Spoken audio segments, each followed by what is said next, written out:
देवी दुर्गाय नमः। जय माता दी। द्वितीय अध्याय। देवताओं को तेज से देवी का प्रादुर्भाव और महिषासुर की सेना का वध। ओम मध्यम चरित्र के विष्णु ऋषि महालक्ष्मी देवता उष्णक छंद शाकंभरी शक्ति दुर्गा बीज वायु तत्व और यजुर्वेद स्वरूप है। श्री महालक्ष्मी की प्रसन्नता के लिए मध्यम चरित्र के पाठ में इसका विनियोग है। मैं कमल के आसन पर बैठी हुई प्रसन्न मुख वाली महिषासुर मर्दनी भगवती महालक्ष्मी का भजन करता हूँ, जो अपने हाथों में अक्षमाला फरसा गदा बाण वज्र पदम धनुष कुंडिका दंड शक्ति खड़ग ढाल शंख घंटा मधुपात्र शूल पाश और चक्र धारण करती है। ऋषि कहते हैं, पूर्व काल में देवताओं और असुरों में पूरे 100 वर्षों तक घोर संग्राम हुआ था। उसमें असुरों का स्वामी महिषासुर था और देवताओं के नायक इंद्र थे।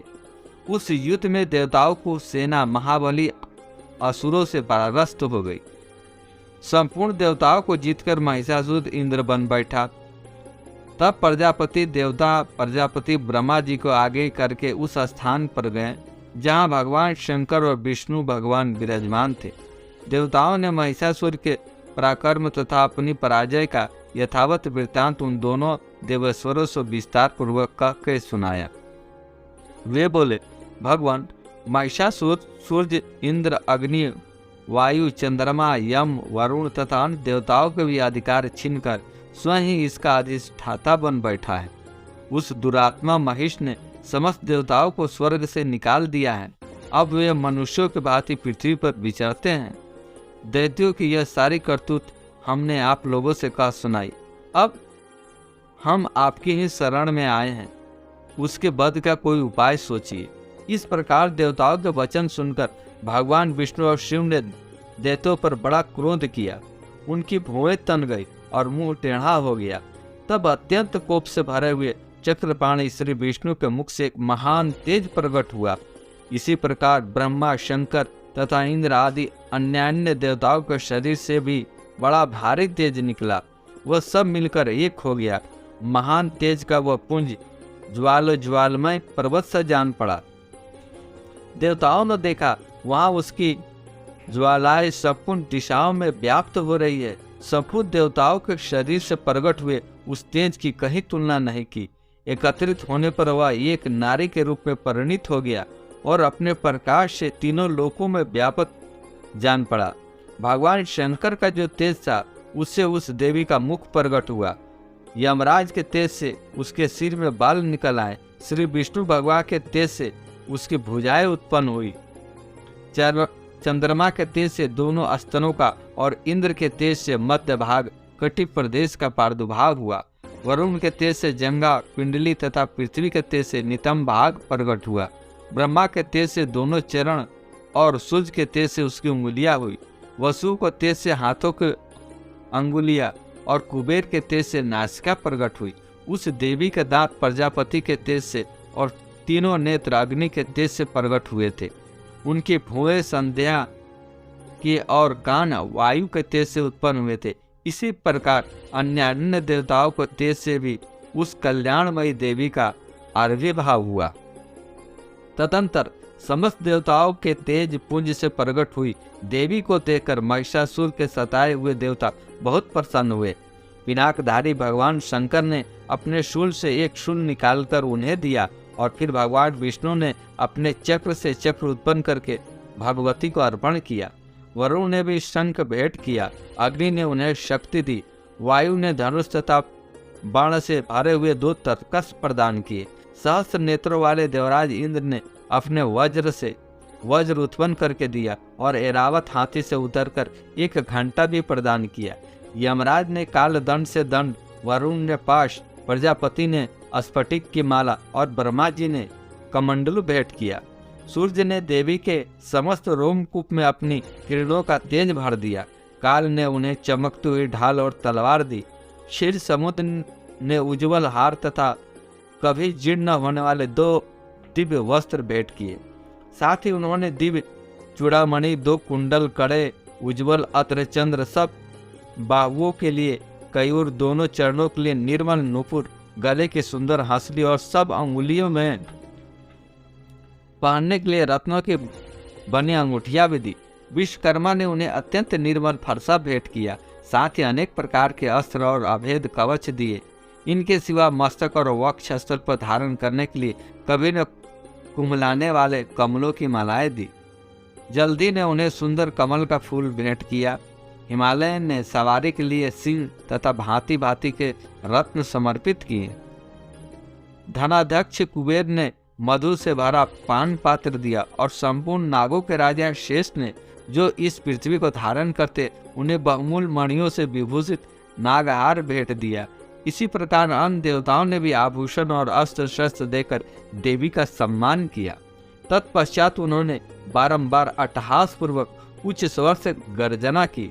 उनके भयंकर नाद से संपूर्ण आकाश गूंज उठा। देवी का वह अत्यंत उच्च स्वर से किया हुआ सिंहनाद कहीं समा न सका। आकाश उसके सामने छोटा प्रतीत होने लगा। उसमें बड़े जोर की प्रतिध्वनि हुई, जिससे संपूर्ण विश्व में हलचल मच गई और समुद्र कांप उठे, पृथ्वी डोलने लगी और समस्त पर्वत हिलने लगे। उस समय देवताओं ने अत्यंत प्रसन्नता के साथ सिंहवाहिनी घावानी से कहा, देवी तुम्हारी जय हो। साथ ही महर्षि ने भक्ति भाव से विनम्र होकर उनका स्तवन किया। संपूर्ण त्रिलोकों को क्षोभग्रस्त देख दैत्यगण अपनी समस्त सेना को कवच आदि से सुसज्जित कर हाथों में हथियार ले सासा उठकर खड़े हो गए। उस समय महिषासुर ने बड़े क्रोध में आकर कहा, यह क्या हो रहा है? फिर वह संपूर्ण असुरों से घिरकर उस सिंहनाद की ओर लक्ष्य करके दौड़ा और आगे पहुंचकर उसने देवी को देखा, जो अपनी प्रभा से तीनों लोकों को प्रकाशित कर रही थी। उनके चरणों के भार से पृथ्वी दबी जा रही थी। माथे के मुकुट से आकाश में रेखा से खींच रही थी तथा वे अपने धनुष की टंकार से सातों पतालों को शुद्ध किए देती थी। देवी अपनी हजारों भुजाओं से संपूर्ण दिशाओं को आच्छादित करके खड़ी थी। तदंतर उनके साथ दैत्यों का युद्ध छिड़ गया। नाना प्रकार के अस्त्र शस्त्रों के प्रहार से संपूर्ण दिशाएं उद्विग्न होने लगी। चिक्षुर नामक महान असुर महिषासुर का सेनानायक था। वह देवी के साथ युद्ध करने लगा। अन्य दैत्यों की चतुरंगनी सेना साथ लेकर चामर भी लड़ने लगा। 60,000 रथियों के साथ आकर उद्रग नामक महादैत्य ने लोहा लिया। 1 करोड़ रथियों के साथ लेकर महाहनु नामक दैत्य युद्ध करने लगा, जिसके रोए तलवार के समान तीखे थे। वह असिलोमा नामक महादैत्य 5 करोड़ रथी सैनिकों से युद्ध में आ डटा। 60 लाख रथियों से घिरा हुआ वशकन नामक दैत्य भी उस युद्ध भूमि में लड़ने लगा। परिवारित नामक राक्षस हाथी सवार और घुड़सवारों की अनेक दलों के साथ 1 करोड़ रथियों को लेकर सेना लेकर युद्ध करने लगा। विडान नामक दैत्य 5 अरब रथियों से घिरकर लोहा लेने लगा। इनके अतिरिक्त और भी हजारों महादैत्य रथ, हाथी, घोड़ों की सेना लेकर वहां देवी के साथ युद्ध करने लगे। सब महिषासुर उस रणभूमि में कोटि कोटि सहस्त्र रथ, हाथी और घोड़ों की सेना से घिरा हुआ खड़ा था। वे दैत्य देवी के साथ तोमर, भिंदीपाल, शक्ति, मूसल, खड़क, परशु और पटिंग आदि अष्ट शस्त्रों का प्रहार करते हुए युद्ध कर रहे थे। कुछ दैत्यों ने उन पर शक्ति का प्रहार किया, कुछ लोगों ने पाश फेंके तथा कुछ दूसरे दैत्य ने खड़क प्रहार करके देवी को मार डालने का उद्योग किया। देवी ने भी क्रोध में भरकर खेल ही खेल में अपने अस्त्र शस्त्रों की वर्षा करके दैत्यों के समस्त अस्त्र शस्त्र काट डाले। उनके मुख पर परिश्रम का, थकावट का रंच मात्र भी चिन्ह नहीं था। देवता और ऋषि उनकी स्तुति करते थे। वे भगवती परमेश्वरी दैत्यों के शरीरों पर अस्त्र शस्त्रों की वर्षा करती रही।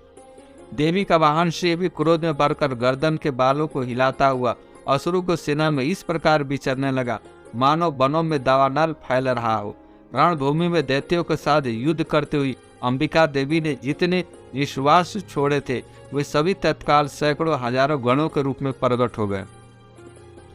परशु, भिंदीपाल, खड़क तथा पटिश आदि अस्त्रों द्वारा असुरों का सामना करने लगे। देवी की शक्ति से बने हुए वे गण असुरों का नाश करते हुए नगाड़ा और शंख आदि बाजे बजाने लगे। उस संग्राम महोत्सव में कितने ही गण मृदंग बजा रहे थे। तदर्थर देवी ने त्रिशूल से, गदा से, शक्ति के वर्षा से और खड्ग आदि से सैकड़ों महादैत्यों का संहार कर डाला। कितनों को घंटे के भयंकर नाद से मूर्छित करके मार गिराया। बहुतेरे दैत्यों का पाश में बांधकर धरती पर घसीटा। कितने दैत्य उनकी तीखी तलवार के मार से दो दो टुकड़े हो गए। कितने ही गदा के जोर से घायल हो धरती पर सो गए। कितने ही मुशल की मार से अत्यंत आहत होकर रक्त वमन करने लगे। कुछ दैत्य शूल से छाती फट जाने के कारण पृथ्वी पर ढेर हो गए। उस रणांगण में बाण समूहों की वृष्टि से कितनी असुरों का कमर टूट गई। बाज की तरह झपटने वाले देवी पिंडक दैत्यगण अपने प्राणों से हाथ धोने लगे। किन्हीं किन्हीं के किन्हीं के बाहें छिन्न भिन्न हो गई। कितनों की गर्दन कट गई, शरीर मध्य भाग में विलीन हो गए। कितने ही महादेव जांघें कट जाने से पृथ्वी पर गिर पड़े। कितनों को देवी ने एक पैर और एक नेत्र वाले करके दो टुकड़ों में चीर डाला। कितने दैत्य मस्तक कट जाने पर भी गिरकर फिर उठ जाते और केवल धड़ के रूप में अच्छे हथियार हाथ में ले देवी के साथ युद्ध करने लगते थे। दूसरे कबंध युद्ध के बाजों के लय पर नाचते थे। कितने ही बिना सिर के धड़ हाथों में खड़ग, शक्ति और त्रिटी लिए दौड़ते थे तथा दूसरे महादेव ठहरो यह कहते हुए देवी को युद्ध के लिए ललकारते थे। जहाँ वह घोर संग्राम हुआ था वहाँ की धरती देवी के गिराए हुए रथ, हाथी, घोड़े और असुरों की लाशों से ऐसी पट गई थी कि वहाँ चलना फिरना असंभव हो गया था। दैत्यों की सेना में हाथी, घोड़े और असुरों के शरीरों से इतनी मात्रा में रक्तपात हुआ था कि थोड़ी ही देर में वहाँ खून की बड़ी बड़ी नदियां बहने लगी। जगदम्बा ने असुरों की विशाल सेना को क्षण भर में नष्ट कर दिया। ठीक उसी तरह जैसे तृण और काट के भारी ढेर को आग कुछ ही क्षण में भस्म कर देती है, और वह सिंह की गर्दन के बालों को हिला हिलाकर जोर जोर से गर्जना करता हुआ दैत्यों के शरीरों से मानो उनके प्राण चुन लेता था। वहां देवी के गणों ने भी उन महादैत्यों के साथ ऐसा युद्ध किया जिससे आकाश में खड़े हुए देवगण उन पर बहुत संतुष्ट हुए और फूल बरसाने लगे। महिषासुर सेना का वध नामक दूसरा अध्याय पूरा हुआ। जय जय श्री अम्बे माँ, जय माता दी।